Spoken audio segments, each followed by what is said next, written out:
सो देखो बेटा, जो अभी हमारा टॉपिक चल रहा है, टॉपिक का नाम है ली चाइटलियट्स प्रिंसिपल। अब ली चाइटलियट्स प्रिंसिपल क्या कहता है? ली चाइटलियट्स प्रिंसिपल कहता है, इस डायग्राम को देखो कि दो बीकर हैं, उसको हमने एक पाइप के थ्रू जोड़ दिया और उनके अंदर पानी डाल दिया और उन्होंने अपने आप को इक्विलिब्रियम में ले आए। तो ये कहता है कि if a system in equilibrium is subjected to change, मान लो मैं इसमें पानी डालता हूँ, चेंज करता हूँ, then the reaction will shift in such a way to undo the effect of change. मतलब अगर मैं इसमें पानी डाल दूं तो ये अपने आप को बैलेंस करने के लिए फॉरवर्ड शिफ्ट हो जाएगा। अगर मैं यहाँ ए का पानी निकाल लूं तो ये अपने आप को बैलेंस करने के लिए रिएक्शन बैकवर्ड शिफ्ट हो जाएगी। अब मुझे आंसर भी बताना साथ में। मान लो मैं बी में पानी डाल देता हूँ तो रिएक्शन फॉरवर्ड शिफ्ट होगी या बैकवर्ड, ये बताओ। अगर मैं इसमें पानी डाल दूँ, बैकवर्ड। बैकवर्ड, यानी रिएक्शन बैकवर्ड हो जाएगी बैलेंस करने के लिए। अगर मान लो मैं बी का पानी निकाल लूं तो फॉरवर्ड या बैकवर्ड शिफ्ट होएगी। इसका पानी निकाल लूं तो बोलिए, फॉरवर्ड या बैकवर्ड? तो अगर मैं इसका पानी निकाल लूं तो यहाँ कम हो जाएगा, यहाँ ज्यादा हो जाएगा, तो उसको बैलेंस करने के लिए फॉरवर्ड। फॉरवर्ड फॉरवर्ड आएगी। तो हमें ये समझ में आ गया, यही ली चाइटलियट्स प्रिंसिपल है। ली चाइटलियट्स प्रिंसिपल कहता है कि एक बार इक्विलिब्रियम बन गया, फिर आप उसमें अगर कुछ चेंज करते हो, वो चेंज किस चीज का हो सकता है? कंसंट्रेशन, टेम्परेचर, प्रेशर का हो सकता है, एक्सेट्रा हो सकता है। तो रिएक्शन अपने आप को या तो फॉरवर्ड डायरेक्शन में या बैकवर्ड डायरेक्शन में शिफ्ट करेगी depending on condition to attain equilibrium, to undo the effect of change imposed. तो आई होप ये समझ में आ गया। अब हम इसी को वन बाय वन पढ़ते हैं कि हम अगर क्या चेंज करें तो क्या होगा। तो देखो, सबसे पहला change, effect of change of concentration. Concentration मतलब अमाउंट, है ना, अमाउंट। मान लो आपने रिएक्टेंट्स बढ़ा दिए, यानी ए बढ़ा दिया, तो ये फॉरवर्ड शिफ्ट हो जाएगी। तो यही बताया, शिफ्ट इन फॉरवर्ड डायरेक्शन। तो पेपर में कई बार ऐसा आता है, क्वेश्चन दिया होगा, पूछेंगे कि हमने रिएक्टेंट बढ़ा दिया तो बताओ डायरेक्शन क्या होगी शिफ्ट की, बैलेंस करने के लिए, रीएडजस्ट करने के लिए, तो फॉरवर्ड। अच्छा, अगर हम रिएक्टेंट्स को कम कर लें तो बैकवर्ड। अच्छा, दूसरा case, increase in concentration of any of the product, अगर मैं प्रोडक्ट बढ़ा दूं तो रिएक्शन बैकवर्ड शिफ्ट हो जाएगी बैलेंस करने के लिए, इक्विलिब्रियम मेंटेन करने के लिए। मैं प्रोडक्ट कम कर लूं तो बैकवर्ड अपना यहाँ से बैकवर्ड शिफ्ट हो जाएगी। अगर मैं प्रोडक्ट बढ़ा दूं तो बैकवर्ड, और अगर मैं प्रोडक्ट घटा दूं तो फॉरवर्ड। तो ये चीजें हैं जो आपको ध्यान रखनी है, और अभी इस पे क्वेश्चन भी आएंगे थोड़ी देर में। चलो, इतना अब ये नोट कर लो कॉपी में कि इफेक्ट ऑफ कंसंट्रेशन से क्या होगा, कि अगर हम इंक्रीज करें कंसंट्रेशन ऑफ रिएक्टेंट तो फॉरवर्ड डायरेक्शन में जाएगी। साथ में लिख लेना वाइस वर्सा, वाइस वर्सा मतलब कम करें तो बैकवर्ड। और increase in concentration of any of the product, तो अगर हम प्रोडक्ट को बढ़ाएं तो बैकवर्ड। वाइस वर्सा लिख लेना साथ में, वाइस वर्सा मतलब अगर हम प्रोडक्ट घटाएं तो ये हो जाएगी फॉरवर्ड, बैकवर्ड की जगह फॉरवर्ड, जैसे मैंने यहाँ समझाया। चलो, इसे नोट करके डन बोलो। फिर अगला इफेक्ट पढ़ते हैं, बहुत इंपॉर्टेंट है। चलो, अब हम नेक्स्ट समझते हैं। जैसे हमने 4 इफेक्ट पढ़ने हैं ना, तो इसमें से एक पढ़ लिया, कंसंट्रेशन। अभी अगला पढ़ते हैं। अगला है हमारा इफेक्ट ऑफ कैटलिस्ट। तो एक चीज याद रखना, कैटलिस्ट का कोई इफेक्ट नहीं पड़ता, क्योंकि कैटलिस्ट का काम होता है रिएक्शन में इक्विलिब्रियम को जल्दी ऑब्टेन करना। तो देखो क्या होता है, जैसे कोई भी इक्विलिब्रियम रिएक्शन है, जैसे मान लो ए चेंजिंग टू बी, ये इक्विलिब्रियम रिएक्शन है, और ये है इसकी रेट ऑफ फॉरवर्ड रिएक्शन, ये है इसकी रेट ऑफ बैकवर्ड रिएक्शन। तो कैटलिस्ट का काम होता है कि अगर वो रेट ऑफ फॉरवर्ड इंक्रीज कर रहा है, रेट ऑफ फॉरवर्ड इंक्रीज कर रहा है, तो रेट ऑफ बैकवर्ड भी इंक्रीज कर देगा। मतलब इक्विलिब्रियम में कोई फर्क नहीं पड़ेगा, बस आपकी रिएक्शन फास्ट हो जाएगी, मतलब इक्विलिब्रियम थोड़ा जल्दी ऑब्टेन हो जाएगा, बस और कुछ नहीं। So catalyst has no role on equilibrium, but it helps to gain equilibrium quickly. मतलब ये जल्दी कर देता है, मतलब जो प्रोसेस 1 घंटे में होना है ये 10 मिनट में कर देगा, बस इतना ही है। सो आप देखिए यहाँ पे, catalyst does not shift the equilibrium, यानी इक्विलिब्रियम पे कोई इफेक्ट नहीं करता in any direction, because it favours forward and backward reaction equally. यानी रेट ऑफ फॉरवर्ड और बैकवर्ड को इंक्रीज कर देगा, जिससे वो जल्दी ओपन हो जाए, यानी रिएक्शन को फास्ट कर देगा, अदरवाइज कोई फर्क नहीं पड़ेगा। अच्छा, आगे आ जाओ। Effect of addition of inert gas. Inert gas होता है जो रिएक्ट ना करे। अब देखो, अगर गैस ही इनर्ट है, अगर किसी से रिएक्ट नहीं कर रही है, तो अगर आप इनर्ट गैस डालोगे तो वो भी कोई फर्क नहीं करेगी। तो देखो, addition of inert gas at constant volume has no effect on equilibrium, क्योंकि इनर्ट गैस है और वॉल्यूम भी आपने कांस्टेंट रख लिया, तो क्या फर्क पड़ेगा? आप गैस डालोगे वो कुछ भी नहीं होगा, डालोगे कुछ टाइम बाद निकल जाएगी अपने आप। So addition of inert, inert होता है जो रिएक्ट ना करे, रिएक्ट नहीं कर रहा तो कोई चेंज नहीं आएगा। तो ये हमने 3 इफेक्ट पढ़ लिए। तो आप इसे नोट कर लीजिए, फिर हम अगला इफेक्ट पढ़ते हैं, which is very very important है। देखो अब आगे जो मैं समझाने जा रहा हूँ वो भी हमारा बहुत इंपॉर्टेंट है, उसको समझाने से पहले कुछ मैं रिवाइज करवा दूँ आपको, तभी समझा पाऊंगा। देखो क्या चीज़ें हैं, अगर मैं डेल्टा एच की बात करूँ, डेल्टा एच, तो अगर मैं आपको रिवाइज कराऊँ डेल्टा एच, तो आपको याद है कि डेल्टा एच अगर पॉजिटिव एंडोथर्मिक, हो, है ना, पॉजिटिव हो सकता है, या डेल्टा एच नेगेटिव हो एक्सोथर्मिक सकता है। होगी। तो डेल्टा एच पॉजिटिव का मतलब क्या था, एंडोथर्मिक रिएक्शन, और नेगेटिव का मतलब क्या था, एक्सोथर्मिक। Exothermic reaction. एंडोथर्मिक का मतलब होता है कि अगर आप बीकर को पकड़ के देखोगे तो वो ठंडी हो जाएगी, एक्सोथर्मिक मतलब गर्म हो जाएगी। जस्ट कीप इन माइंड, ये हमने थर्मो में भी किया था। तो ये जस्ट मैं आपको समझा रहा हूँ, क्योंकि जब मैं अगले टॉपिक करवाऊंगा तो वहाँ पे इसकी मैं जरूरत पड़ेगी, इसलिए मैंने माइंड में डाल दिया पहले ही। आगे चलते हैं, अब हमारा बड़ा इंपॉर्टेंट टॉपिक आ गया, ये वेरी वेरी इंपॉर्टेंट टॉपिक, और इस टॉपिक का नाम है effect of change in pressure. अब प्रेशर में क्या होगा, अब ये समझना जरा ध्यान से, मैं समझाऊंगा भी इसको साथ साथ, और पेपर में ऐसे क्वेश्चन बहुत आते हैं, और ये गैसेस के लिए वैलिड है। देखो effect of change in pressure, increase in pressure, अगर मैं प्रेशर बढ़ाऊं तो रिएक्शन उस डायरेक्शन में शिफ्ट हो जाएगी जहां पे नंबर ऑफ मोल्स लेस हो। देखो कैसे, एक एग्जांपल के थ्रू समझाता हूँ, फिर बहुत अच्छे से समझ में आएगा। देखिए मैं कहता हूँ कि 2A गैस है प्लस B हमारे पास गैस है प्लस C गिव्स C जो हमारे पास गैस है, वैलिड फॉर गैस। अब मैंने बोला कि इसमें मैंने प्रेशर बढ़ा दिया, इसी के हिसाब से बात करते हैं, इंक्रीज इन प्रेशर। मैंने बोला जी मैंने इस रिएक्शन का प्रेशर बढ़ा दिया, तो आप इसके पहले ना मोल चेक करो। अगर आप इसके मोल चेक करोगे तो आपको क्या मिलेगा, जरा मुझे बताओ, मुझे बताओ यहाँ पे कितने मोल हैं, इसे देख के बताओ कितने मोल हैं, 1 मोल। कितने मोल हैं, 1 मोल। यहाँ पे टोटल मोल कितने हैं, 2 + 1 3। कितने हैं, 3 मोल। अब आप क्वेश्चन पढ़ो और मुझे आंसर बताओ। क्वेश्चन मतलब टॉपिक है इंक्रीज इन प्रेशर, अगर मैं प्रेशर बढ़ाऊंगा तो रिएक्शन उस डायरेक्शन में शिफ्ट हो जाएगी जहां पे नंबर ऑफ मोल्स कम हो। तो अब मैं इस पर्टिकुलर रिएक्शन की बात कर रहा हूँ, इस पर्टिकुलर रिएक्शन को देख के बताओ कि अगर मैं इसमें प्रेशर बढ़ा फॉरवर्ड हो जाएगी सर, तो रिएक्शन कहाँ जाएगी, यस वेरी गुड, फॉरवर्ड। कि अगर मैं यहाँ पे प्रेशर को इंक्रीज कर दूं, अपवर्ड एरो मतलब इंक्रीज कर दूं, तो रिएक्शन क्या होगी, rate of forward, rate of forward में जाएगी, क्योंकि मोल्स कम है ये कह रहा है। यानी मैं यहाँ पे प्रेशर बढ़ाऊं तो रिएक्शन उस डायरेक्शन में शिफ्ट होगी जहां पे इसका इफेक्ट खत्म हो जाए।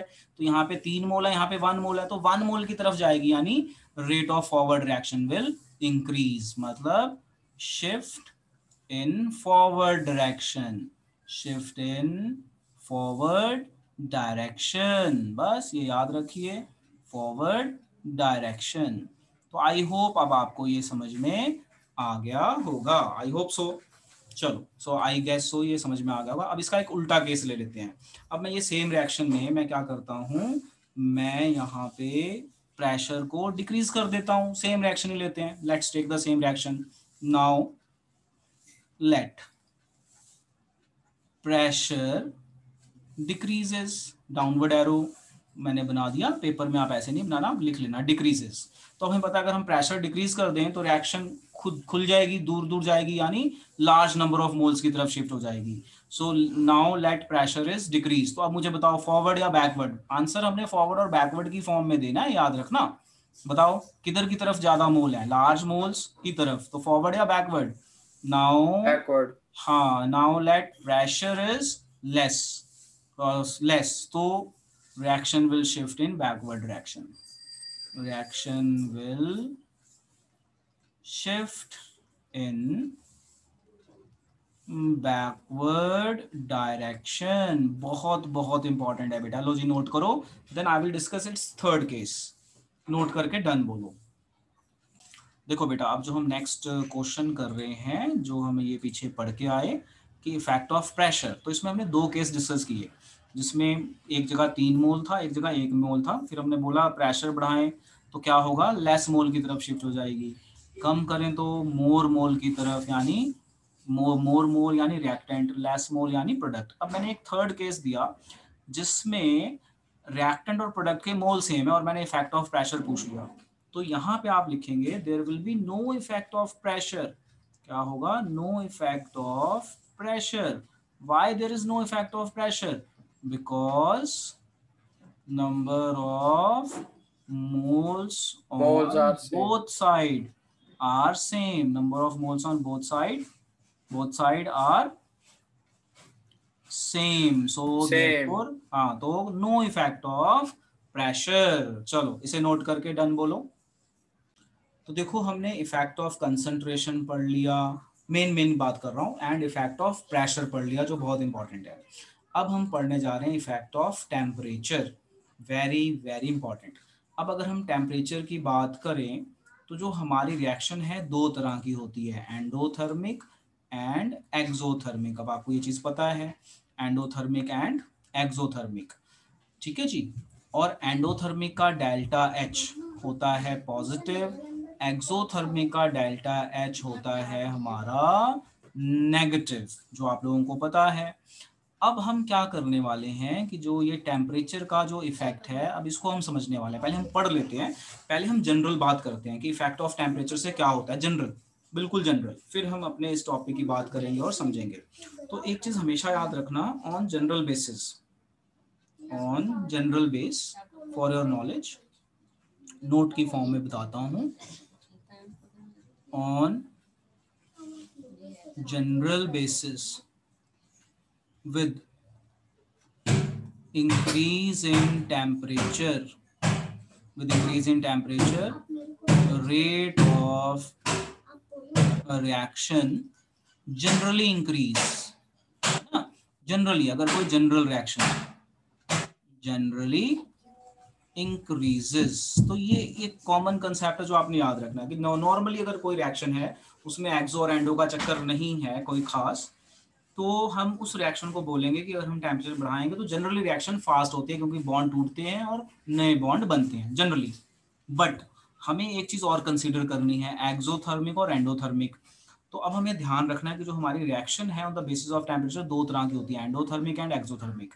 अब देखो अगर मैं किसी रिएक्शन का टेम्परेचर बढ़ाऊंगा, नॉर्मल तरीके से समझना, ली चार्टर्स क्या कहता है कि अगर मैं कुछ बढ़ाऊंगा तो रिएक्शन ऐसी डायरेक्शन में शिफ्ट होगी जहां पे वो कम हो जाए। मान लो मैंने टेम्परेचर बढ़ाया तो रिएक्शन ऐसी डायरेक्शन में शिफ्ट होगी जहां पे वो टेम्परेचर कम हो जाए, यानी एंडोथर्मिक डायरेक्शन में। और मैंने टेम्परेचर घटाया तो वो ऐसी डायरेक्शन में शिफ्ट होगी जहां टेम्परेचर बढ़ जाए, यानी एक्सोथर्मिक। अब मैं यहाँ पे एक एडिशनल चीज बता रहा हूँ, वो आप ध्यान रखिए। क्या है वो एडिशनल चीज? देखो नोट की फॉर्म में ही बताऊंगा। ये नोट 1 था। नोट 2, मान लो कोई रिएक्शन है, वो चेंज होती है ए से बी में, और इसका डेल्टा एच पॉजिटिव है। पॉजिटिव मतलब एंडोथर्मिक, मतलब इसका फॉरवर्ड। अगर किसी रिएक्शन का फॉरवर्ड एंडो है, एंडोथर्मिक है, तो उसका बैकवर्ड हमेशा याद रखना एक्सोथर्मिक होगा। एक्सोथर्मिक, कीप इन माइंड, ये सारी ऑब्जर्वेशन है कि अगर कोई रिएक्शन एंडोथर्मिक है, एंडोथर्मिक मतलब फॉरवर्ड, एंडोथर्मिक मतलब ठंडी हो रही है होते हुए, तो अगर उस रिएक्शन को बैक कर दोगे तो गर्म हो जाएगी। So keep in mind, always keep in mind कि अगर किसी रिएक्शन का फॉरवर्ड एंडोथर्मिक है तो उसका बैकवर्ड एक्सोथर्मिक होगा। अब देखो यहाँ पे इफेक्ट ऑफ टेम्परेचर है क्या, आप जो हम पढ़ रहे हैं, तो ये देखो इफेक्ट ऑफ टेम्परेचर में हमने पढ़ा कि अगर हम किसी रिएक्शन का टेम्परेचर बढ़ा दें तो रिएक्शन ऐसी डायरेक्शन में शिफ्ट हो जाएगी जहां पे वो एब्जॉर्ब कर ले, यानी एंडोथर्मिक। अगर किसी का टेम्परेचर घटा दें तो रिएक्शन ऐसी डायरेक्शन में शिफ्ट हो जाएगी जहां पे हीट रिलीज हो जाए, क्योंकि टेम्परेचर कम कर दिया तो उसने बढ़ाना है बैलेंस करने के लिए, तो वो हो जाएगा आपका एक्सोथर्मिक। अब मैं इसे एक एग्जांपल के थ्रू समझाता हूं जो मैंने यहाँ पे बताई है। तो मैंने यहाँ पे आपको एक एडिशनल इन्फॉर्मेशन दी है कि अगर किसी का फॉरवर्ड एंडो है तो बैकवर्ड एक्सो हो जाएगा, और अगर किसी फॉरवर्ड का एक्सो है तो बैकवर्ड एंडो हो जाएगा। तो इस तरीके से समझना, एक दूसरे का उल्टा पुल्टा कर लेना। अब इस अबव रिएक्शन, अब इस रिएक्शन के केस में मैंने आपको बोला tell the effect of increase of temperature. तो अब हम यहाँ पे बात कर लेते हैं केस वन कि जो ये रिएक्शन है, इस रिएक्शन में अगर मैं टेम्परेचर बढ़ाऊं तो क्या होगा, टेम्परेचर बढ़ाऊं तो रिएक्शन ऐसी डायरेक्शन में शिफ्ट होगी जहां पे एब्जॉर्ब हो जाए। तो देखो ये है, इस रिएक्शन का डेल्टा एच है पॉजिटिव, तो इस पे क्या इफेक्ट पड़ेगा, तो मैं यहाँ पे लिखता हूँ if we increase temperature in above reaction, है ना, शॉर्ट में लिख दिया मैंने, रिएक्शन को लिख देता हूँ पूरा, in above reaction then reaction will shift in forward direction, in forward direction. अब बताओ क्यों? क्योंकि मैंने तो टेम्परेचर बढ़ाया, तो जब मैंने टेम्परेचर बढ़ाया तो रिएक्शन उस डायरेक्शन में शिफ्ट होगी जहाँ पे टेम्परेचर कम हो जाए, तो इसका फॉरवर्ड एंडो है, यानी फॉरवर्ड जाएगी, है ना, समझ गए, आ गया ना कि फॉरवर्ड है तो फॉरवर्ड जाएगी। अब अच्छा मैं इसका अगर उल्टा कर दूं, है ना, B case, if we decrease temperature, अब मैं टेम्परेचर घटाऊंगा, तो मैं घटाऊंगा तो उस डायरेक्शन में शिफ्ट होगी जहां बढ़ जाए, ठीक है। If we decrease temperature then reaction will shift in, बोलो shift in which direction, shift in which backward, yes, backward direction. तो अब आपने ये जरूर देखना है कि आपको डेल्टा एच कैसा दिया है, डेल्टा एच। चलो अब इसी के बेस पे मैं एक और क्वेश्चन बोलता हूँ, फिर आपको मैं टाइम दूंगा नोट करने के लिए। सो देखो अब आपका नेक्स्ट क्वेश्चन क्या है। Your next question is, I am just telling you your, यहाँ पे लो जी, अब आपका नेक्स्ट क्वेश्चन है, मैं यहाँ पे दे रहा हूँ। क्वेश्चन है कि आपको मैंने एक रिएक्शन दे दी, लेट अस से N2 plus H2 give 2NH3, और हम इसको कर देते हैं बैलेंस, गैस गैस गैस। मैंने बोला इसका डेल्टा H नेगेटिव है, tell me the effect of temperature, tell me the effect of increase और डिक्रीज इन टेम्परेचर। लो जी, चलो हर्षिता बोलो आंसर, क्या आंसर बनाओगे इसका? अब देखो इसका डेल्टा एच देखो क्या है, क्या है डेल्टा एच इस रिएक्शन का, नेगेटिव। डेल्टा एच क्या है, नेगेटिव। तो मैं इस रिएक्शन को दोबारा लिखता हूँ, N2 plus 3H2 gives 2NH3, delta H जरूर देखना है नेगेटिव। डेल्टा एच नेगेटिव का मतलब फॉरवर्ड हो गया एक्सो, है ना, नेगेटिव मतलब फॉरवर्ड एक्सो, तो बैकवर्ड क्या हो जाएगा, एंडो। चलो हर्षिता बताओ, ए केस इंक्रीज इन टेम्परेचर करूंगा तो क्या ऑब्जर्व करोगे, बोलो। अगर मैं टेम्परेचर बढ़ाऊं तो रिएक्शन उस डायरेक्शन में शिफ्ट होगी जहां पे टेम्परेचर एब्जॉर्ब हो जाए, तो फॉरवर्ड जाएगी बैकवर्ड जाएगी, देखो फॉरवर्ड एक्सो है बैकवर्ड एंडो है, कौन सी डायरेक्शन में जाएगी, increase temperature, yes, reaction will shift in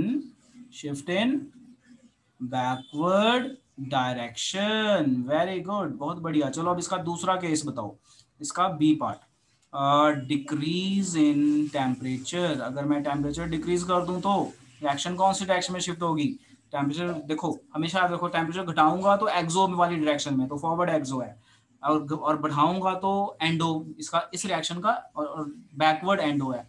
यहाँ पे उल्टा था, यहाँ पे पॉजिटिव था तो उल्टा था, तो ये चीज का आपने ध्यान रखना है, डेल्टा एच का।